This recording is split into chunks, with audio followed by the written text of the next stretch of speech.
প্রথম পয়েন্ট, সূচনা। বাংলার জনজীবন উৎসব মুখর। এ দেশের মানুষের সবার জীবন ঘিরে রয়েছে নানা ধরনের উৎসব, যা ধর্ম, সংস্কৃতি এবং ঐতিহ্যের মেলবন্ধন ঘটায়। বাংলা সংস্কৃতি এমনই বৈচিত্র্যময় যে এখানে বিভিন্ন ধর্মের, বিভিন্ন শ্রেণীর মানুষের উৎসব পারস্পরিক সৌহার্দ্য ও ভ্রাতৃত্বের বন্ধনকে আরও দৃঢ় করে তোলে।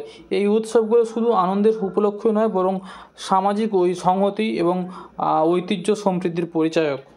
2 নম্বর পয়েন্ট, ধর্মীয় উৎসব। এখানে ধর্মীয় উৎসবগুলির মধ্যে রয়েছে হিন্দু সম্প্রদায়ের দুর্গাপুজো, লক্ষ্মী পুজো, দীপাবলি, সরস্বতী পুজো, রাসযাত্রা, মুসলমানদের ঈদুল ফিতরের মতো উৎসব, খ্রিস্টানদের বড়দিনের মতো উৎসব, বৌদ্ধদের বৌদ্ধ পূর্ণিমার মতো উৎসব। এছাড়া উৎসবের সময় মানুষ নতুন পোশাক পরে প্রার্থনায় যোগ দেয়, একে অপরের সঙ্গে শুভেচ্ছা বিনিময় করে। ধর্মীয় উৎসবগুলি মানুষের মধ্যে ভ্রাতৃত্ববোধ এবং সম্প্রীতি সৃষ্টি করে। তোমাদের জন্য পরের পয়েন্ট রেখেছি বৈশাখী উৎসব, যেটাকে বলা হয় বাংলা নববর্ষ বা পয়লা বৈশাখ। বাংলার অন্যতম প্রধান হচ্ছে অসাম্প্রদায়িক উৎসব। এই দিনে শহর গ্রামে মেলার আয়োজন করা হয়, বিভিন্ন সঙ্গীত অনুষ্ঠান হয়, গ্রামীণ মেলা হয়, হালখাতা হয়, বিভিন্ন সাংস্কৃতিক কর্মকাণ্ড বাংলার জনজীবনে কিন্তু একটা উৎসবের আমেজ এনে দেয়।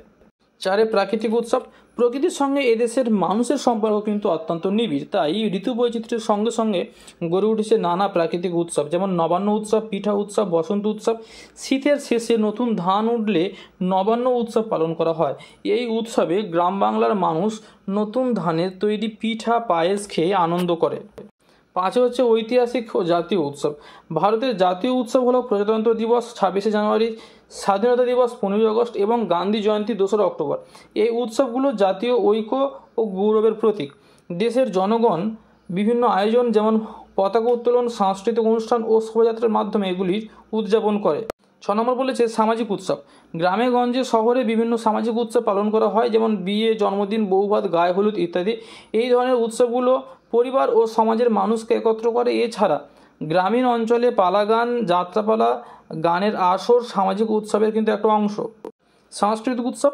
বাংলা সাংস্কৃতিক উৎসবের মধ্যে রয়েছে 23শে জানুয়ারি, 15ই আগস্ট, 22শে শ্রাবণ এবং সাংস্কৃতিক সন্ধ্যা ইত্যাদি। বিভিন্ন ক্লাব সংগঠন প্রতিনিয়ত এইসব উৎসব আয়োজন করে। এই উৎসবগুলো দেশের সাহিত্য, সঙ্গীত ও নাট্যকলার বিকাশে গুরুত্বপূর্ণ ভূমিকা রাখে। 8, ক্রীড়া উৎসব। ভারতের প্রধান ক্রীড়া উৎসবগুলি হলো খেলা মহাকুম্ভ, জাতীয় ক্রীড়া দিবস। জাতীয় ক্রীড়া দিবস পালিত হয় 29শে আগস্ট। বিভিন্ন রাজ্যে এটা বিভিন্ন দেশ অনুযায়ী ক্রীড়া দিবস কিন্তু বিভিন্নভাবে পালিত হয়। তো বিভিন্ন রাজ্য ঐতিহ্যবাহী ক্রীড়া প্রতিযোগিতার আয়োজন করা হয়। যুব সমাজকে ক্রীড়ায় উৎসাহিত করতে এই উৎসব কিন্তু গুরুত্বপূর্ণ ভূমিকা রাখে। তোমরা এই কিন্তু 29 আগস্ট ডেটটা কিন্তু খেয়াল রাখবে। বিভিন্ন দেশে কিন্তু বিভিন্ন রকম হয়। বাংলাদেশে এক, ভারতে এক, পাকিস্তানে এক, শ্রীলঙ্কা এক, বিভিন্ন দেশে কিন্তু বিভিন্ন রকমভাবে পালিত হয় এটা। 9 নম্বর পয়েন্ট রেখেছি উৎসবের অর্থনৈতিক প্রভাব। উৎসবগুলো যেমন আনন্দ উল্লাসের মধ্যে সীমাবদ্ধ নয় এবং এর সাথে রয়েছে গভীর সামাজিক এবং অর্থনৈতিক প্রভাব। উৎসবের সময় ব্যবসা বাণিজ্য, বিশেষ করে পোশাক, খাদ্যপণ্য, গৃহস্থালী সামগ্রীর বিক্রি বাড়ে। এতে কিন্তু অর্থনৈতিক একটা কাণ্ডের অর্থনৈতিক একটা গতি বৃদ্ধি পেয়ে যায়। শেষ পয়েন্ট রেখেছি, প্রতি রচনায় রাখি আমি, সেটা হচ্ছে উপসংহার।